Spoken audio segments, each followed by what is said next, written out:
the concluding part of this series starts now. My name is Paschal. This is Top 10 Nigeria, and you are on the front row seat. Let's go! Number 4 is stock photography. Stock photography, I got into stock photography while having a conversation with somebody. And he was like, abroad it's so easy to get images for your designs because there are companies that sell pictures to you. Immediately he said that, it just rang a bell in my head because I've been having thoughts like pictures from Africa is rare. People don't go around snapping pictures like tourists and posting them for sales, quality images. That it must be that pictures from Africa is really important to the world, because if a foreign reporter is talking about Africa, they need pictures to represent those scenes that they are describing. So that's how I got into it. I did some researches and found stock photography. Now, as at that time, I was still doing my 9-to-5 job. So what I did was I joined a hiking group and decided to go on hiking. I bought a camera that is quality because I needed to have quality pictures. And whenever I go for hiking, because I was still an amateur, I trained myself in photography and videography. So because I was still an amateur, I was more comfortable shooting landscape than shooting individuals or human beings. So that was what I started with. I started shooting landscape, individuals, and posting, and it was really generating trickles of revenue because I could see them daily getting some money. And from there I got into videography. I started videoing the scenes and the rest of them. And what else did I do? I did concept photography, where you try to portray a concept so that if you are discussing a business concept, there is a picture to show that. And it actually helped me in my website development. So stock photography up to today still gives me money. I've made a video on stock photography to discuss how to get into it and all that, so I won't dwell much on that. If you want, you can go watch that video and it will show you the way. Now the next one is, of course, YouTube. YouTube is a very beautiful business. It requires you to find your niche. It requires you to know how to do video editing. That's a skill set you require, and it requires you to know what you are talking about, because you have to impart knowledge in the people that are watching it.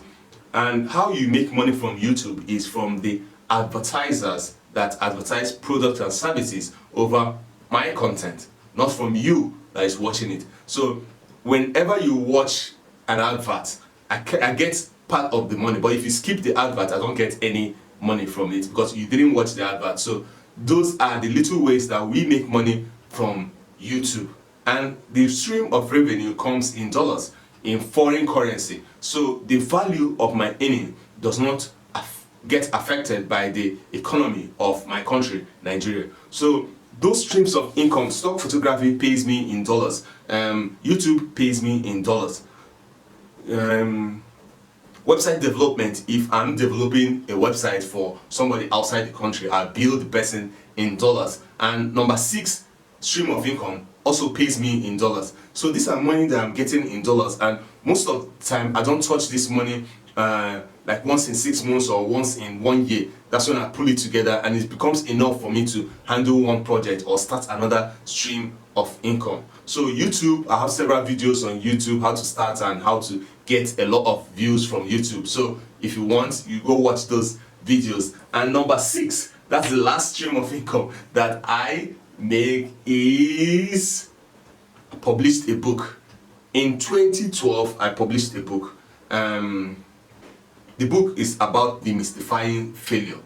As at that time, I've tried to do some businesses that didn't go through. So it's not all roses, like I explained it seemed very easy, but I've tried several businesses that didn't work out. So coming off those businesses that didn't work out, I was still motivated. I was fresh out of the university. I tried some businesses. It went to a certain level and stopped, and I could understand why it stopped. So for me, it wasn't failure, it was a step to my success. So I decided to write a book to demystify success. I tried to show you what people may consider failure in business, in relationship, in health, different serious issues that you may consider as failure. and also try to show you how those may not be failure, but success waiting to happen. I didn't find ways of failing. I actually found ways that the process doesn't work. So I have to tweak the process and try it again until I am at this level. So that's what the book is. The book is on Amazon, it's in digital copy, it's in paperback, and I'm also trying to get it to audio book. The book was self-published. There are two different kind of publications that you do. If you're a renowned writer, you go meet a publishing company, they pay you upfront for the book that they haven't sold, not knowing whether it will sell or not. So that's how it works. Self-publishing is when you are doing the publishing work, you are registering your book, you are proofreading it, or you hire a company to proofread it. I hired a company to proofread it because I do not want to be embarrassed when somebody is reading a book and it's not of quality. And even after I published it, I went the extra mile of sending the book to an independent review company, and they reviewed it and gave me 3 out of 5 stars. 3 out of 5 stars for a first-time author. So it was encouraging, and what they wrote about it, if you read it, you would want to read that book. So it has been generating me revenue, and that I intend to live for a very long time, so that whenever I grab that bulk money, whatever it is, I'll just use it and do something very important. So that's how it goes. I told you that if you stick around to the end of the video, I will tell you some of the businesses that I attempted but it didn't work out. And one of them is chalk manufacturing company. Up to today, I have a packet of chalk. Chalk is a white composition of plaster of Paris or limestone mixed with water. Now, when I finished my youth service, while I was working, doing my youth service, I discovered that in Edo State, where I did my youth service, that a lot of people graduate and do not have jobs. So what they do is they get buildings, low-cost buildings, and start teaching subjects, start preparing students in secondary school for examinations. And what I decided to do, even though I could teach some of the courses, which was what I was doing in my place of primary assignment, I decided to manufacture the chalk that they would be using, because that was what they were using, because it was really affordable then. I did my research, got a mold from Lagos, and before you know what is happening, I'm already making chalk. And from there, it started growing, but a lot of factors was dependent on it. We had an electric oven, and we couldn't afford a generator that would carry that electric oven because it will affect the cost of our product. So because of that, we depended on the public power supply, and it messed us up. We weren't able to meet. We got orders. We started planning on buying vehicles, all right, because I was doing this with one of my core members, Jackson. Maybe I'll tag him with this video so he will remember the good old days. He's not in the country anymore, but you know, I'm sure he will remember those good old days. So we weren't meeting up because there were some days when we won't have power supply for 4 days, 5 days, and we can't meet up with our supply. So a lot of companies dropped us. They needed this thing and we can't deliver, so they dropped us. And the next one was video club. I did video club, hair salon, call center, and game center. Now, those businesses, they worked, but the mistake I did was, because it really worked well, I decided to open a second branch. And when I opened the second branch, I couldn't manage both of them at the same time, because when I went to set up the second branch, I employed the manager for the first branch. The manager couldn't handle it. I came back to the first branch, employed the manager for the second branch. The manager couldn't handle it. And, you know, managing it wasn't possible, so I had to sell it off. So those are the businesses that I actually engaged in that wasn't working out. But apart from that, I'm not doing badly, and I'm not stopping here.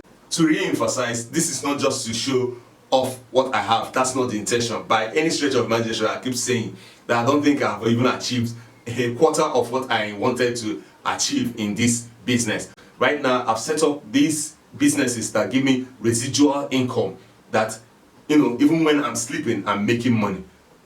YouTube has a platform where when I wake up, I'll go check, oh, while I was sleeping, I made so amount of dollars. I'm already training in app development, and I intend to go into games development. Man, there is some money in games development, and if you want an expo, this is the expo. If you can train in games development, it's out there. Do you know a lot of people pay money for lives? Like when you're playing a game and you have 3 lives and you die in the game, a lot of people pay money to get more lives. just simple games. There are several videos on this my channel describing several businesses that you can go through and see what fits the kind of personality or the kind of job or the kind of lifestyle you live, and see if you can get into it. Because if anything happens to one or two streams of income that you have, if they were the only streams of income you have, you get into soup. It's a nightmare being broke. You are worthless if you are broke. You are in trouble if you are broke. Like people will slap you and you say thank you sir if you are broke. You know, so that's not a situation I wish any person to be in.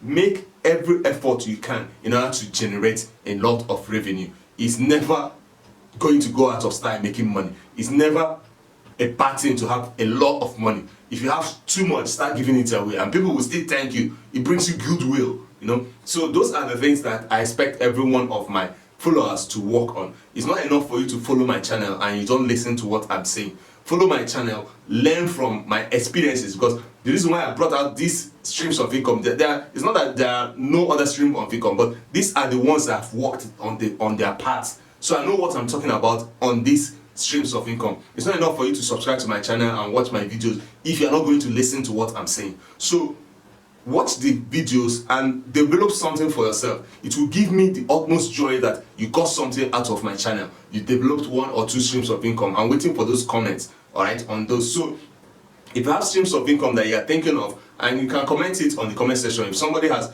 engaged in it, they will reply you. So those are the interactions I want on this channel, to make it an interactive channel and for you to benefit from this channel. Because all I want from every subscriber on this channel is financial freedom, and we'll get to that and travel around the world, go see different cultures and all of that. So that's it on this channel. It's been fun talking about this, and I hope it has inspired you and encouraged you to get onto this platform and develop as many streams of income as possible. My name is Paschal. This is Top 10 Nigeria, and I'm out.